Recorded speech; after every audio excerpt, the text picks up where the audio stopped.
Kalau kita ngomongin pengertian pendidikan, sebenarnya pendidikan itu adalah proses yang dilakukan secara sadar dan direncanakan untuk membimbing seseorang supaya bisa mengembangkan potensi yang ada dalam dirinya.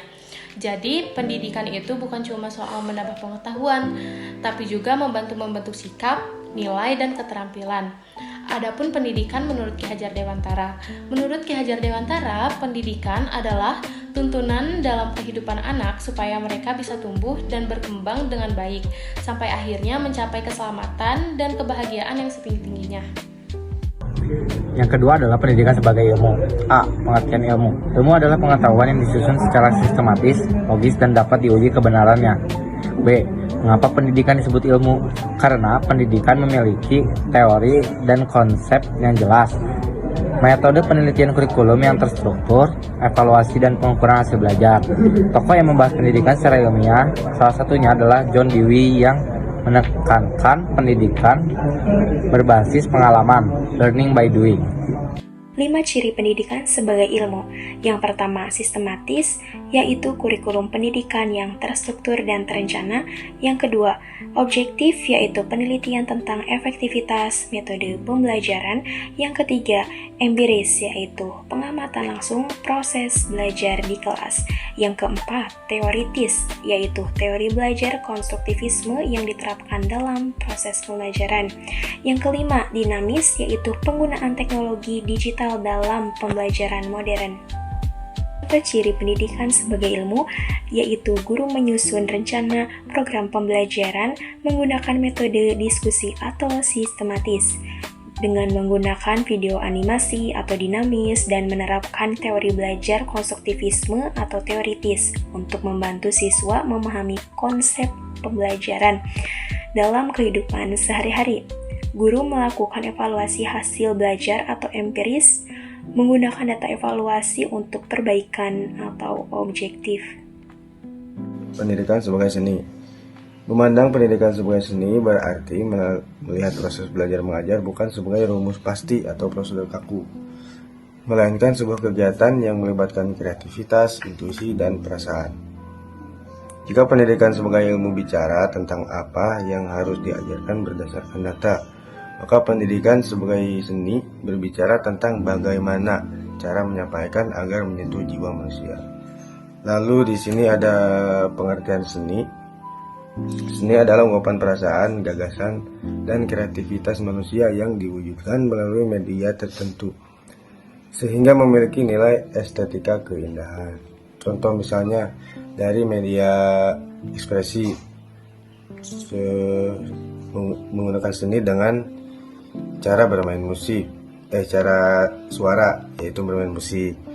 Dan ada juga rupa nih, yaitu di contoh ekspresinya itu di sebuah lukisan ataupun di sebuah lukisan atau patung. Lalu ada di sini gerakan yaitu tari. Dan di sini juga ada atau dari kata-kata yaitu sastra, yaitu untuk menyampaikan pesan atau emosi ya melalui sastra ini gitu.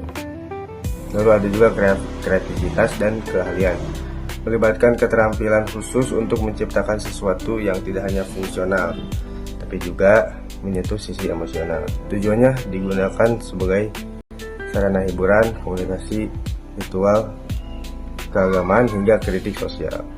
Jadi kesimpulannya dari pengertian seni ini adalah alat komunikasi manusia di dunia ini dengan melewati imajinasi dan keindahan di dunia ini. Mengapa sih pendidikan disebut seni? Karena pada praktiknya pendidikan melibatkan beberapa poin berikut, diantaranya ada kreativitas guru. Di sini guru perlu kreatif agar pembelajaran tidak selalu membosankan, misalnya dengan menggunakan games, contoh yang menarik, atau cara belajar yang berbeda supaya siswa lebih mudah memahami. Poin kedua yaitu ada kepekaan terhadap karakter siswa. Pastinya setiap siswa memiliki sifat dan kemampuan yang berbeda. Guru harus peka untuk memahami bagaimana cara mengajar setiap siswa. Ada siswa yang cepat paham, ada juga siswa yang perlu penjelasan lebih pelan. Nah, poin ketiga ada penyampaian yang menarik. Terkadang materi yang sama bisa terasa menarik atau membosankan. Itu tergantung cara guru menjelaskan. Jika guru menyampaikan dengan cerita, contoh yang nyata, atau cara menyenangkan, biasanya siswa lebih semangat untuk belajar. Kemudian ada poin terakhir yaitu improvisasi saat mengajar. Guru harus bisa menyesuaikan situasi di kelas. Misalnya mengubah cara menjelaskan atau memberikan contoh lain agar siswa tetap bisa memahami apa yang disampaikan oleh guru. C. Ciri pendidikan sebagai seni. Yang pertama, fleksibel. Yang kedua, menggunakan perasaan dan empati. Yang ketiga, kreatif dan inovatif. Yang keempat, tidak selalu bisa disamakan pada setiap siswa. Contohnya, guru bisa menggunakan metode mengajar karena melihat siswa bosan. Lalu guru bisa menggunakan metode mengajar seperti bermain musik atau permainan biar suasana di kelas tidak terlihat bosan. Assalamualaikum warahmatullahi wabarakatuh.